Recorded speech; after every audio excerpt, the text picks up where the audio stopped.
민지는 그날 밤 시어머니의 지갑을 주우며 그 질문의 답을 찾기 시작했습니다. 거실 소파 밑에 떨어진 낡은 가죽 지갑. 민지는 시어머니 이순자에게 돌려주려고 집어들었어요. 하지만 지갑이 열리는 순간 안에서 사진 한 장이 떨어졌습니다. 민지는 그 사진을 보고 숨이 멎었어요. 흰 옷을 입은 수십 명의 사람들. 그 중앙에 서 있는 한 남자. 그리고 그 남자의 발치에 무릎 꿇고 절하는 시어머니의 모습. 사진 뒷면에는 이렇게 적혀 있었습니다. 영생교 입교식 2024년 3월 15일. 신도 이순자. 민지의 손이 떨렸습니다. 영생교? 그 이름 어디선가 들어본 것 같았어요. 민지는 급히 휴대폰을 꺼내 검색했습니다. 그리고 화면에 뜬 기사 제목들을 보며 민지는 온몸이 차갑게 식어가는 걸 느꼈습니다. 영생교 신도 재산 50억 갈취 혐의. 영생교 교주 신도 가족 강금 및 폭행으로 재판 중.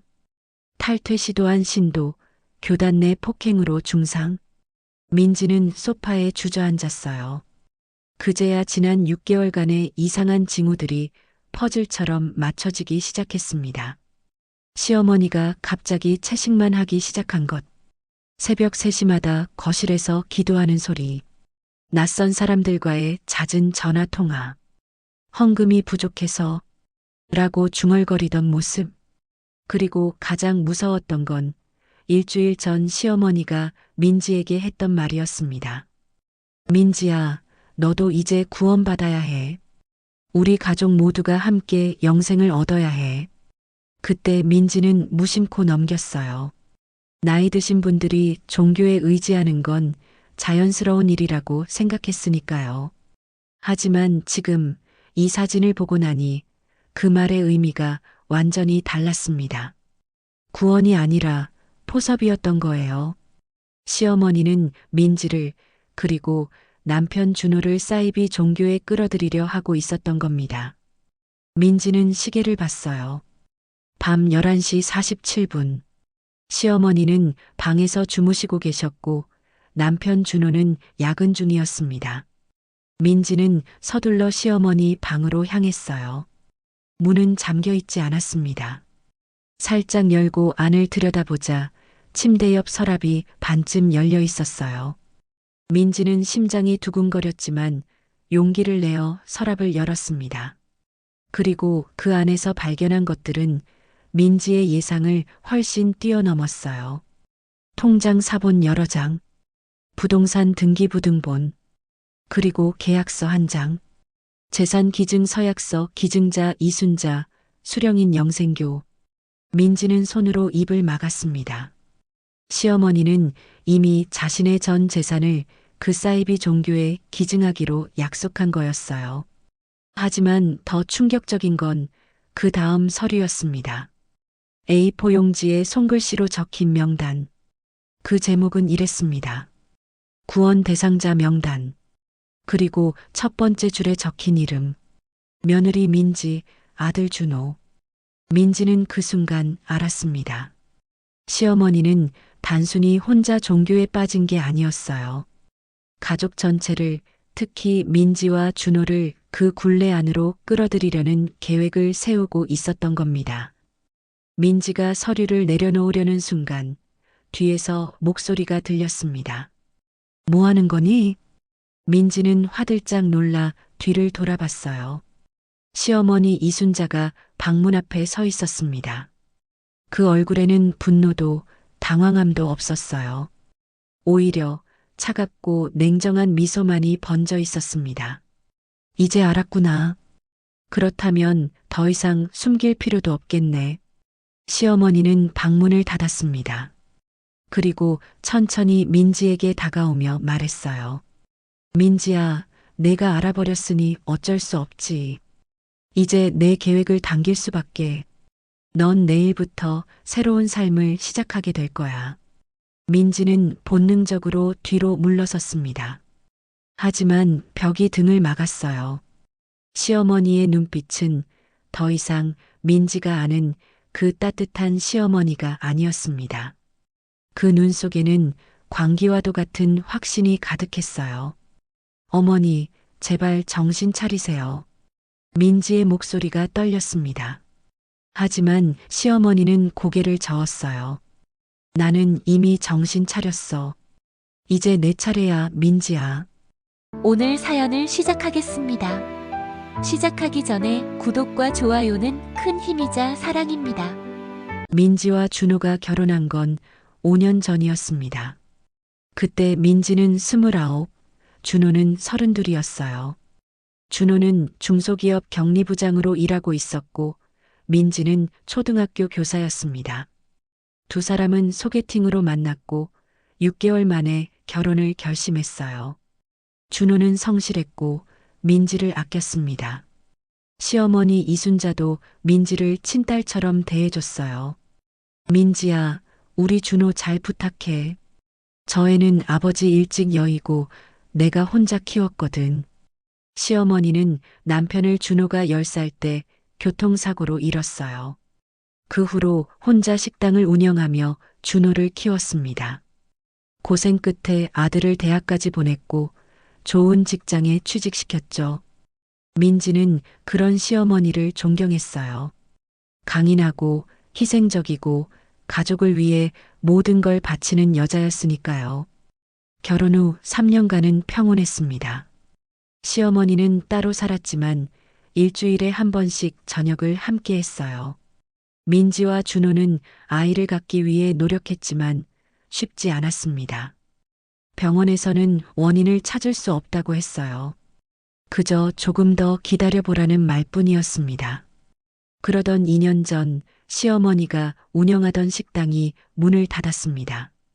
건물주가 건물을 팔면서 임대료가 2배로 뛰었거든요. 시어머니는 새 가게를 알아봤지만 나이도 있고 자본도 부족해서 쉽지 않았어요. 결국 식당을 정리하고 준호네 집 근처 작은 원룸으로 이사했습니다. 그때부터였어요. 시어머니가 조금씩 변하기 시작한 게요. 처음엔 우울증인 줄 알았습니다. 평생 일해온 식당을 잃었으니 상실감이 클 수밖에요. 민지는 시어머니를 자주 찾아가 위로했어요. 어머니, 저희가 있잖아요. 걱정 마세요. 하지만 시어머니는 고개를 저었습니다. 민지야, 나는 쓸모없는 사람이 됐어. 일도 없고 돈도 없고 준호한테 집만 되는 것 같아. 그런 말씀 마세요. 어머니는 준호에게 세상 전부예요. 민지의 말에도 시어머니의 눈빛은 어두웠어요. 그리고 몇 달 후 시어머니는 민지에게 전화를 걸었습니다. 목소리가 평소와 달랐어요. 밝고 활기찼습니다. 민지야, 나 좋은 곳 찾았어. 거기 사람들이 나한테 정말 잘해줘. 좋은 곳이요? 응, 일종의 모임 같은 거야. 나 같은 사람들이 모여서 서로 위로하고 기도하고 거기 가면 마음이 편해져. 민지는 안심했어요. 시어머니가 사회적 관계를 회복하고 있다고 생각했으니까요. 그거 좋으시네요. 자주 가세요. 하지만 민지는 몰랐습니다. 그게 시작이었다는 걸요. 그 후로 시어머니는 일주일에 2번 그 모임에 나갔습니다. 그러다 일주일에 3번이 되었고 어느새 거의 매일 나가기 시작했어요. 민지와 준호가 저녁 초대를 해도 오늘은 모임 있어서라며 거절했습니다. 그리고 6개월 전 시어머니는 준호에게 돈을 빌려달라고 했어요. 300만 원. 급하게 쓸 데가 있어서라는 말뿐이었습니다. 준호는 어머니니까 당연히 줬어요. 하지만 한 달 뒤 또 500만 원을 요구했습니다. 그 다음 달엔 1000만 원. 준호가 어머니 무슨 일 있으세요? 라고 물었을 때 시어머니는 이렇게 대답했어요. 준호야, 엄마 믿어. 이건 다 우리 가족을 위한 거야. 우리가 영생을 얻기 위해서는 헌금이 필요해. 영생이요? 준호는 어리둥절했습니다. 하지만 시어머니는 더 이상 설명하지 않았어요. 그저 나중에 다 알게 될 거야 라는 말만 남겼습니다. 그날 밤 민지와 준호는 처음으로 시어머니에 대해 진지하게 이야기를 나눴어요. 혹시 어머니 이상한 데 빠진 거 아닐까? 민지의 물음에 준호는 고개를 저었습니다. 어머니가 그럴 리 없어. 평생 성실하게 사신 분인데. 하지만 민지는 불안했어요. 그 불안은 오늘 밤 지갑 속 사진 한 장으로 현실이 되었습니다. 민지는 이제 싸워야 한다는 걸 알았어요. 사랑하는 가족을 사이비 종교로부터 지켜내기 위해서요. 다음 날 아침 민지는 준호에게 모든 걸 말했습니다. 여보, 어머니가 사이비 종교에 빠지셨어. 영생교라는 곳인데 뉴스에도 나온 곳이야. 재산 갈취하고 신도 감금하고 우리 어머니가 거기 신도야. 준호는 처음엔 믿지 않았어요. 민지야, 그게 무슨 소리야. 어머니가 그럴 리 없어. 하지만 민지가 사진과 서류를 보여주자 준호의 얼굴이 굳어졌습니다. 특히 재산 기증 서약서를 본 순간 준호는 말을 잇지 못했어요. 이게 진짜야? 진짜야. 어머니 방에서 직접 봤어. 그리고 여기 봐. 우리 이름도 있어. 구원 대상자 명단에. 준호는 서류를 든 손이 떨렸습니다. 그리고 한참을 침묵하다가 작은 목소리로 말했어요. 내가 어머니한테 직접 물어볼게.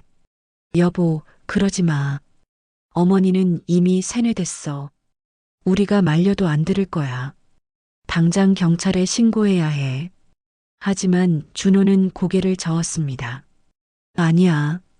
어머니한테 먼저 이야기해야 해. 경찰은 그 다음이야. 민지는 답답했어요. 하지만 남편의 마음도 이해했습니다. 준호에게 어머니는 세상 전부였으니까요. 아버지 없이 자란 준호는 어머니와의 유대감이 남달랐어요. 어머니를 경찰에 신고한다는 건 준호에게는 어머니를 배신하는 것과 같았습니다. 그날 저녁 준호는 시어머니를 집으로 불렀습니다. 시어머니는 평소와 다름없이 미소를 지으며 왔어요. 하지만 그 미소는 어딘가 어색했습니다. 준호야, 민지야, 무슨 일이야? 갑자기 부르길래. 준호는 망설이다가 서류를 꺼내 식탁 위에 올려놓았어요. 어머니, 이게 뭡니까? 시어머니는 서류를 보더니 표정이 변했습니다. 하지만 화내거나 당황하지 않았어요. 오히려 씁쓸하게 웃었습니다. 아, 민지가 내 방에서 찾았구나. 어머니, 대체 왜 이러세요? 영생교가 뭡니까? 왜 재산을 기증하신다는 겁니까? 준호의 목소리가 떨렸습니다. 하지만 시어머니는 침착했어요. 준호야, 너는 아직 몰라. 이 세상이 얼마나 허망한지. 나는 내 아버지를 잃고 나서야 깨달았어. 우리가 진정으로 추구해야 할 건 이 땅의 재산이 아니라 영혼의 구원이라는 걸. 어머니, 그건 사기예요. 그 교주라는 사람, 뉴스에도 나왔어요. 사람들 재산 빼앗고 감금하고. 민지가 끼어들었지만 시어머니는 민지를 차갑게 쳐다봤어요. 민지야, 내가 뭘 알아? 너는 세상의 거짓 정보에 속고 있는 거야. 교주님은 나쁜 분이 아니야. 우리를 구원해 주시는 분이야. 구원이요? 어머니 재산을 빼앗는 게 구원이에요? 재산은 환상이야. 결국 우리가 죽으면 아무 의미 없어. 하지만 영혼은 영원해.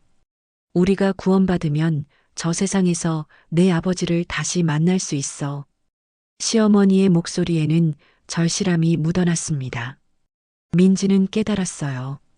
시어머니는 단순히 사기에 속은 게 아니었어요. 그녀는 진심으로 믿고 있었습니다. 남편을 잃은 슬픔, 외로움, 상실감이 그녀를 이 끔찍한 믿음으로 이끌었던 거예요. 준호는 어머니의 손을 잡았습니다. 어머니, 아버지를 다시 만나고 싶으신 건 저도 마찬가지예요. 하지만 이렇게 해서는 안 돼요. 제발 그곳 그만 다니세요. 하지만 시어머니는 손을 뿌리쳤어요. 안 돼. 나는 이미 교단에 서약했어. 그리고 준호야, 너도 알아야 해. 너와 민지도 구원받아야 해. 특히 너희는 아이가 없잖아. 그건 신의 징벌이야. 너희가 아직 구원받지 못했기 때문이야. 그 말에 민지는 숨이 막혔습니다. 아이가 없는 게 신의 징벌이라고? 시어머니는 민지가 가장 아파하는 부분을 찔렀어요. 민지의 눈에 눈물이 고였습니다. 준호가 일어났어요. 어머니, 그만 가세요. 오늘은 더 이상 이야기 안 하겠습니다. 시어머니는 자리에서 일어나며 마지막으로 이렇게 말했습니다. 준호야, 민지야. 나는 너희를 사랑해. 그래서 구원하고 싶은 거야. 다음 주 일요일 교단 예배에 같이 가자. 한 번만. 그러면 너희도 이해하게 될 거야. 절대 안 갑니다. 민지가 단호하게 말했지만 시어머니는 웃기만 했어요. 그럼 어쩔 수 없지. 그 말의 의미를 민지는 며칠 후에야 깨닫게 됩니다. 사흘 후 민지는 퇴근 후 집에 돌아왔습니다. 현관문을 여는 순간 뭔가 이상했어요. 신발장이 평소와 달리 어질러져 있었거든요. 민지는 조심스럽게 안으로 들어갔습니다. 거실에 불이 켜져 있었어요. 그리고 소파에 낯선 두 사람이 앉아 있었습니다. 누구세요? 민지는 뒤로 물러섰습니다. 하지만 두 사람은 천천히 일어서며 미소를 지었어요. 한 사람은 50대 중반으로 보이는 여자였고 다른 한 명은 30대 초반의 남자였습니다. 둘 다 깨끗한 흰색 셔츠를 입고 있었어요. 안녕하세요, 민지 씨. 저희는 영생교에서 왔습니다. 순자 권사님께서 소개해 주셨어요. 여자가 부드럽게 말했습니다. 민지는 순간 정신이 아찔했어요. 순자 권사? 그게 시어머니를 말하는 건가요? 어떻게 우리 집에 들어오셨어요? 나가세요, 지금 당장. 민지가 소리쳤지만 두 사람은 움직이지 않았어요. 남자가 한 걸음 다가오며 말했습니다. 민지 씨, 화내지 마세요. 저희는 당신을 해치러 온 게 아니에요. 그저 당신에게 진리를 전하러 왔을 뿐입니다.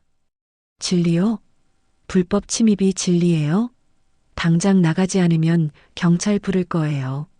민지가 휴대폰을 꺼내려 하자 여자가 재빨리 민지의 손을 잡았어요.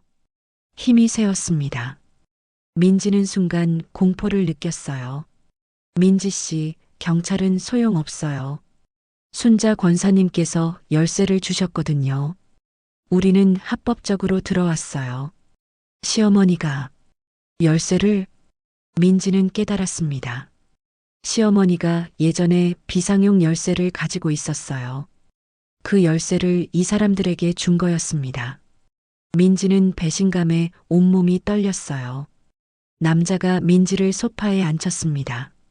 민지는 저항하려 했지만 두 사람의 힘이 너무 셌어요. 소파에 앉히고 여자는 민지 옆에 바짝 붙어 앉았습니다. 민지 씨, 우리는 당신의 적이 아니에요. 우리는 당신의 구원자예요. 순자 권사님께서 얼마나 당신을 걱정하시는지 아세요? 구원자요? 남의 집에 무단 침입하는 게 구원자가 하는 짓이에요? 민지가 소리쳤지만 남자는 태블릿을 꺼내 민지에게 보여줬어요. 화면에는 영상이 재생되고 있었습니다. 한 무리의 사람들이 황홀한 표정으로 노래하고 춤추고 웃고 있었어요. 그리고 그 중심에 흰 옷을 입은 노인이 서 있었습니다. 이분이 교주님이세요. 이분은 우리에게 영생의 길을 열어주신 분입니다. 이분을 믿으면 당신도 구원받을 수 있어요. 저는 관심 없어요. 나가주세요. 하지만 여자는 민지의 손을 더 세게 잡았어요. 민지 씨, 당신은 아직 몰라요. 당신이 거부하면 순자 권사님이 고통받으세요. 교단에서는 가족 구원이 의무예요. 만약 당신이 계속 거부하면 순자 권사님은 벌을 받게 돼요. 벌을요? 민지는 소름이 돋았습니다. 여자가 다시 태블릿을 조작하자 다른 영상이 재생되었어요. 한 여자가 무릎 꿇고 울고 있었습니다. 그 옆에 교주로 보이는 남자가 서서 차가운 목소리로 말하고 있었어요. 너는 가족을 구원하지 못했다. 그것은 내 믿음이 부족하기 때문이다. 이제 너는 정화의식을 받아야 한다. 그리고 영상은 거기서 끊겼습니다. 민지는 숨이 막혔어요. 정화의식? 그게 뭔지는 몰랐지만 좋은 건 아닐 게 분명했습니다. 남자가 민지에게 말했습니다.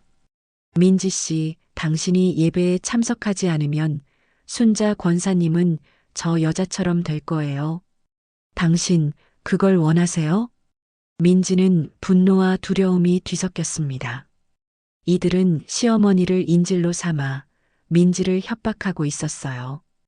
민지는 떨리는 목소리로 물었습니다. 제가 만약 간다면 어머니는 괜찮은 거죠? 두 사람은 미소를 지었어요. 물론이죠. 당신이 구원의 길에 들어서면 순자 권사님도 당신도 그리고 당신 남편도 모두 행복해질 거예요. 민지는 고개를 숙였습니다. 그리고 작은 목소리로 말했어요. 알겠어요.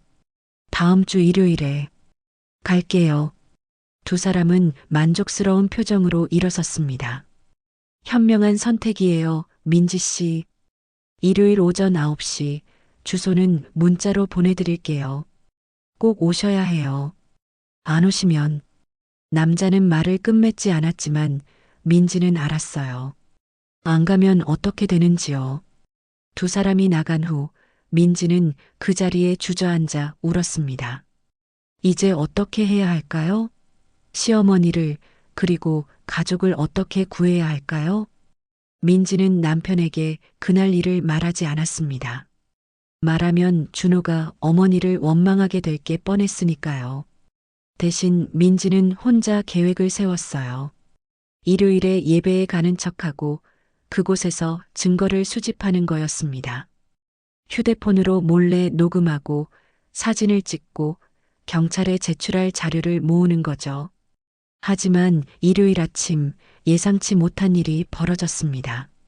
준호가 민지에게 말했어요. 여보, 나도 같이 갈게. 민지는 깜짝 놀랐습니다. 여보, 왜? 가지 않아도 돼. 하지만 준호는 고개를 저었어요. 아니야. 어머니가 어제 나한테 전화하셨어. 울면서 부탁하시더라. 한 번만 같이 가달라고. 나는 거절할 수 없었어. 민지는 가슴이 철렁했습니다. 시어머니가 준호까지 끌어들이려는 거였어요. 민지는 준호를 붙잡았습니다. 여보, 안 돼.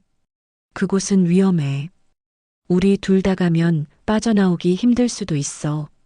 하지만 준호는 민지의 손을 잡았어요. 민지야, 나는 어머니를 포기할 수 없어. 어머니가 잘못된 길로 가고 계신다면 내가 직접 보고 판단하고 싶어. 그리고 어머니를 직접 설득하고 싶어. 민지는 준호의 눈을 봤습니다. 그 눈에는 결의가 담겨 있었어요. 민지는 더 이상 말릴 수 없었습니다. 대신 준호의 손을 꽉 잡았어요. 알았어. 하지만 약속해. 절대 그들 말에 흔들리지 마. 우리는 어머니를 데리고 나오러 가는 거야. 알았어. 두 사람은 차를 타고 교단 본부로 향했습니다. 주소는 시 외곽의 한 건물이었어요. 도착하자 큰 철문이 그들을 맞이했습니다. 문 앞에 경비가 서 있었고 민지와 준호가 다가가자 경비는 명단을 확인했어요. 민지 씨, 준호 씨죠? 들어오세요. 순자 권사님께서 기다리고 계십니다. 철문이 열리고 두 사람은 안으로 들어갔습니다. 건물은 생각보다 컸어요. 3층짜리 건물에 넓은 마당이 있었습니다. 마당에는 수십 명의 사람들이 흰 옷을 입고 무언가를 하고 있었어요. 어떤 이들은 기도하고, 어떤 이들은 청소하고, 어떤 이들은 노래를 부르고 있었습니다. 민지는 소름이 돋았어요. 이곳은 마치 다른 세계 같았습니다. 한 여자가 다가와 두 사람을 안내했어요. 이쪽으로 오세요. 예배는 2층 대강당에서 진행됩니다. 계단을 올라가는 동안 민지는 주변을 살폈습니다. 복도 곳곳에 CCTV가 있었어요. 그리고 비상구는 잠겨 있었습니다. 민지는 준호에게 속삭였어요. 여보, 이상해. 비상구가 왜 잠겨 있어? 준호도 불안한 표정을 지었지만 이미 되돌아갈 수는 없었어요. 대강당에 들어서자 수백 명의 사람들이 바닥에 앉아 있었습니다. 모두 같은 방향을 보고 있었어요. 단상 위에는 그 남자가 서 있었습니다. 교주 이영생이었어요. 그리고 단상 바로 앞에 시어머니가 앉아 있었습니다. 시어머니는 민지와 준호를 보고 환하게 웃었어요. 하지만 그 미소는 민지를 더욱 불안하게 만들었습니다.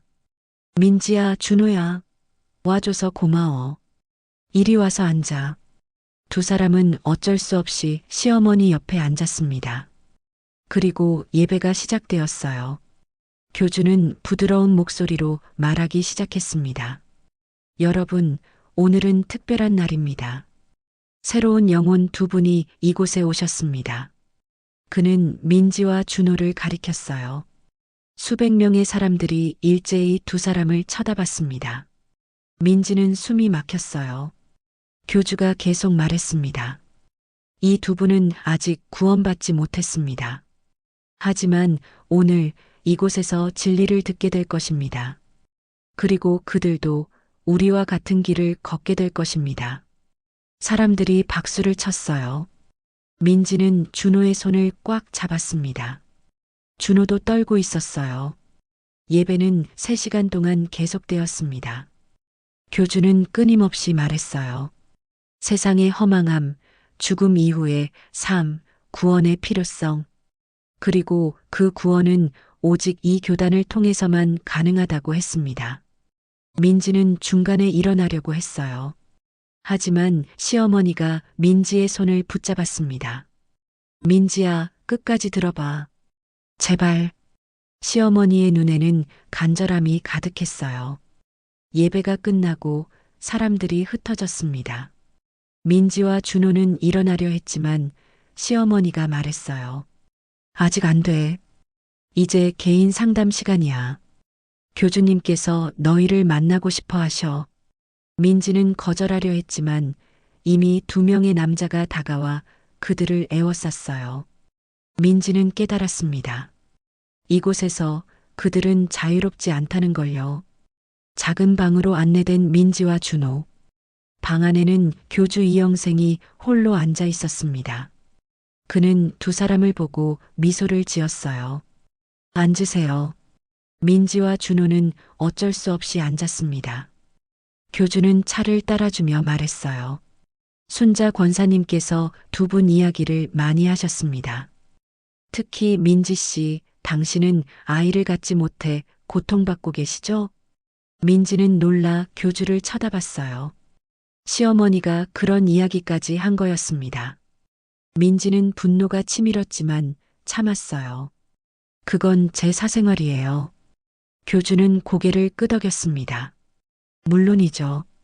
하지만 사생활이 고통이 되면 그건 더 이상 사생활이 아닙니다. 그건 치유가 필요한 상처예요. 치유요? 네. 저희 교단에는 많은 부부들이 있습니다. 그중 몇몇은 당신처럼 아이를 갖지 못해 고통받았어요. 하지만 우리 교단에 들어온 후 기적처럼 아이를 가졌습니다. 민지는 코웃음을 쳤어요. 그건 우연이겠죠. 혹은 거짓말이거나요. 하지만 교주는 화내지 않았습니다. 오히려 더 부드럽게 웃었어요. 민지 씨, 당신은 아직 믿지 못하는군요. 하지만 괜찮습니다. 믿음은 시간이 필요하니까요. 그는 준호를 쳐다봤습니다. 준호 씨, 당신은 어머니를 사랑하시죠? 당연합니다. 그렇다면 어머니의 선택을 존중해야 하지 않을까요? 어머니는 이곳에서 평안을 찾으셨습니다. 당신이 그걸 빼앗을 권리가 있나요? 준호는 말문이 막혔습니다. 교주의 말에는 묘한 설득력이 있었어요.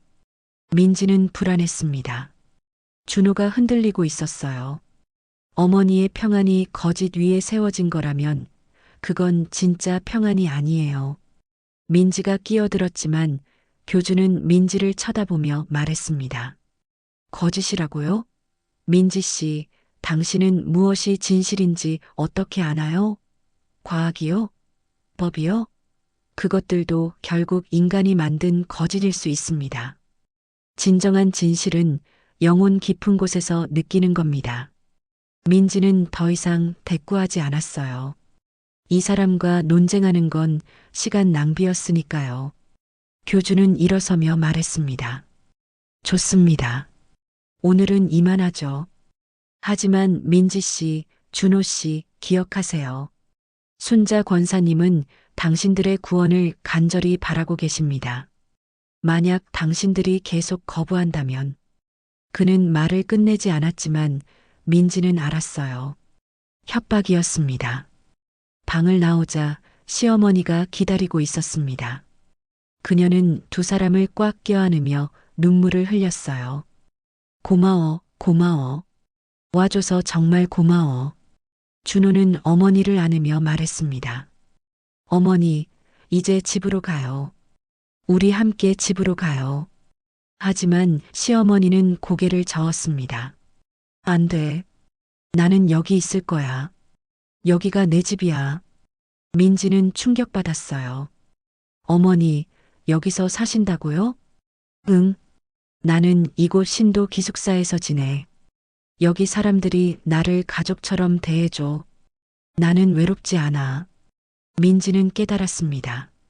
시어머니는 이미 완전히 그들의 일부가 되어버린 거예요. 집도, 돈도, 모든 걸 이곳에 바친 거였습니다. 어머니, 정신 차리세요. 여기는 사기꾼들이에요. 하지만 시어머니는 민지를 밀쳐냈습니다. 민지야, 내가 잘못 알고 있는 거야. 나는 여기서 행복해. 그리고 너희도 여기 오면 행복할 거야. 준호가 말했습니다. 어머니, 우리는 못 와요. 하지만 어머니가 나오시면 저희가 모실게요. 시어머니는 씁쓸하게 웃었습니다. 나는 안 나가. 하지만 준호야, 언젠가 너도 이해하게 될 거야. 이곳이 진짜 집이라는 걸. 두 사람은 결국 시어머니를 남겨두고 나왔습니다. 차에 타자마자 민지는 울음을 터뜨렸어요. 준호도 눈물을 흘렸습니다. 여보, 우리 어떻게 해야 해? 어머니를 어떻게 구해야 해? 준호는 대답하지 못했습니다. 그는 그저 핸들을 꽉 쥔 채 집으로 향했어요. 하지만 그날 밤 준호는 민지 몰래 그 교단 책자를 읽기 시작했습니다. 민지는 몰랐어요. 남편이 서서히 그 굴레 안으로 들어가고 있다는 걸요. 일주일 후 준호가 말했습니다. 여보, 나 어머니를 이해할 것 같아. 민지는 식탁에 앉아 저녁을 먹다가 손을 멈췄어요. 준호의 얼굴을 봤습니다. 그 얼굴에는 민지가 두려워하던 표정이 있었어요. 여보, 무슨 소리야? 어머니가 왜 그곳에 계신지 알 것 같아. 세상은 너무 외로워. 돈도 명예도 결국 우리를 채워주지 못해. 하지만 그곳 사람들은 서로를 진심으로 아껴. 나도. 그게 부러워. 민지는 숨이 막혔습니다. 여보, 정신 차려. 그건 세뇌야. 그들이 당신을 조종하고 있는 거야. 하지만 준호는 고개를 저었어요. 아니야. 나는 내 의지로 생각하고 있어. 민지야, 우리 한 번 더 가보자. 어머니도 계시고 우리도 거기서 뭔가를 배울 수 있을 것 같아. 민지는 준호의 손을 잡았습니다. 여보, 그곳은 위험해. 한 번 더 가면 우리도 빠져나오지 못할 수도 있어. 민지야, 나는 어머니를 포기할 수 없어. 어머니가 거기 계신다면 나도 거기 있어야 해. 그 말을 듣는 순간 민지는 깨달았습니다. 남편은 이미 저쪽으로 넘어가고 있었어요. 민지는 결심했습니다. 이대로는 안 된다고요. 민지는 다음 날 경찰서에 갔습니다. 그리고 지금까지의 모든 일을 신고했어요. 사진, 서류, 협박, 불법 침입, 모든 것을요. 경찰은 조사를 시작했습니다. 하지만 문제가 있었어요. 시어머니가 자발적으로 그곳에 있다는 거였습니다. 강제가 아니라 자의로요. 경찰은 말했어요. 부인, 성인이 자발적으로 종교 활동을 하는 건 불법이 아닙니다. 재산 기증도 본인이 동의했다면 법적으로 문제가 없어요. 하지만 세뇌잖아요. 사기잖아요. 그걸 입증하기가 어렵습니다. 현재로서는 당신 시어머니를 직접 만나서 의사를 확인해야 해요. 민지는 무너졌습니다. 법도 경찰도 그녀를 도와줄 수 없었어요. 그날 밤 민지는 혼자 그 교단 건물 앞에 갔습니다. 담을 넘어 몰래 안으로 들어갔어요. 경비를 피해 건물 뒤편으로 갔습니다. 그리고 창문 사이로 안을 들여다봤어요. 시어머니가 보였습니다. 작은 방에서 다른 신도들과 함께 기도하고 있었어요. 시어머니의 얼굴에는 평온함이 있었습니다. 민지는 눈물이 났어요. 저게 진짜 평온일까요? 아니면 세뇌된 상태일까요? 그때 누군가 민지의 어깨를 잡았습니다. 여기서 뭐 하세요? 민지는 놀라 뒤를 돌아봤어요.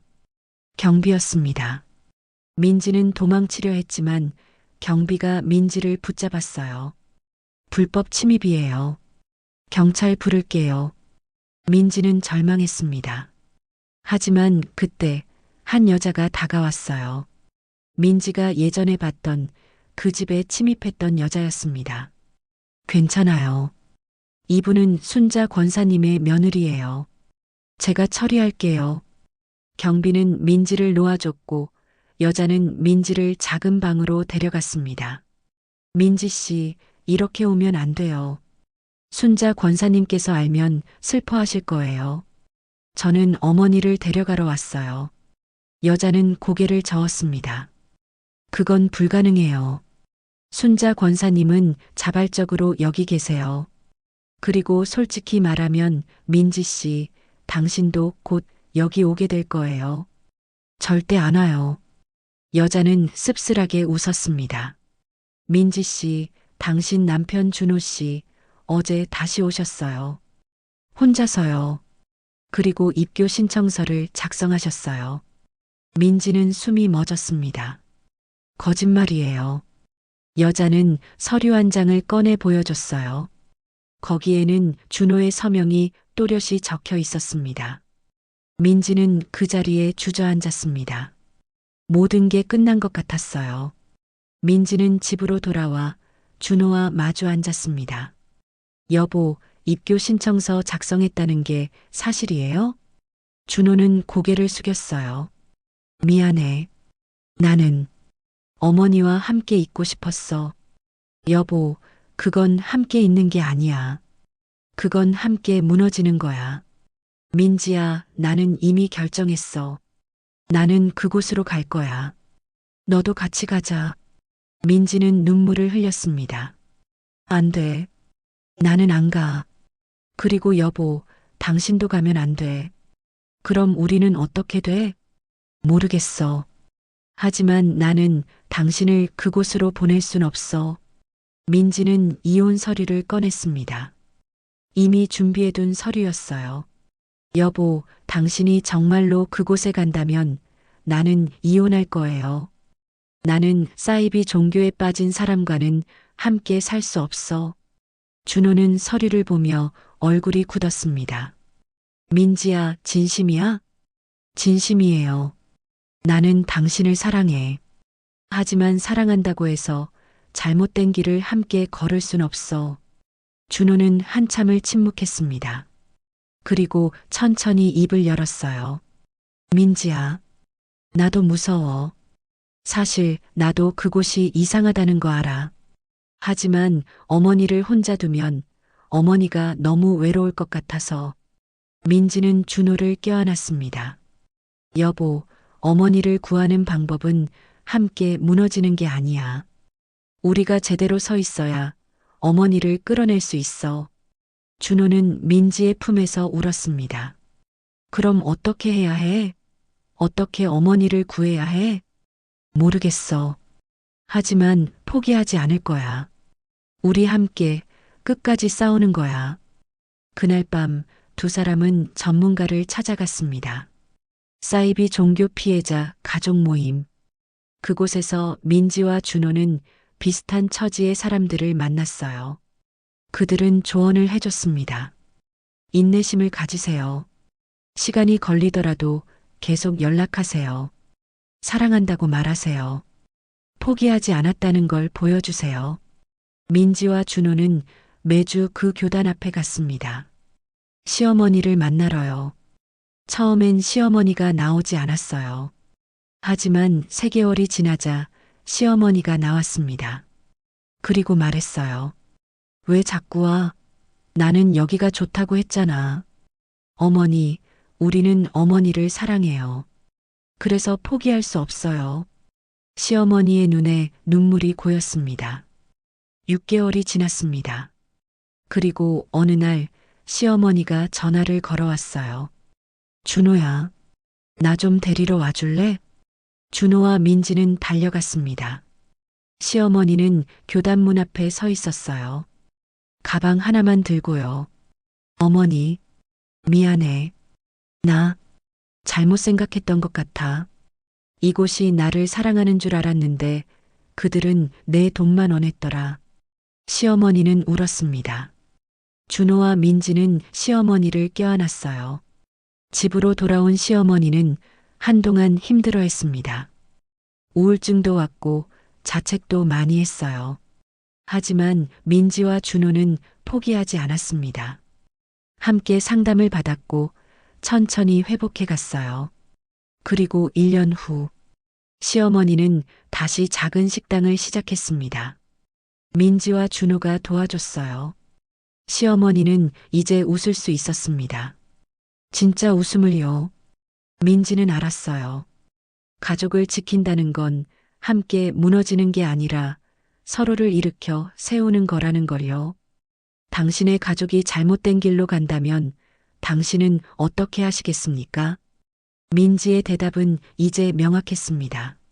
나는 절대 포기하지 않을 겁니다. 사랑한다면 끝까지 싸워야 하니까요. 오늘 사연 어떠셨나요?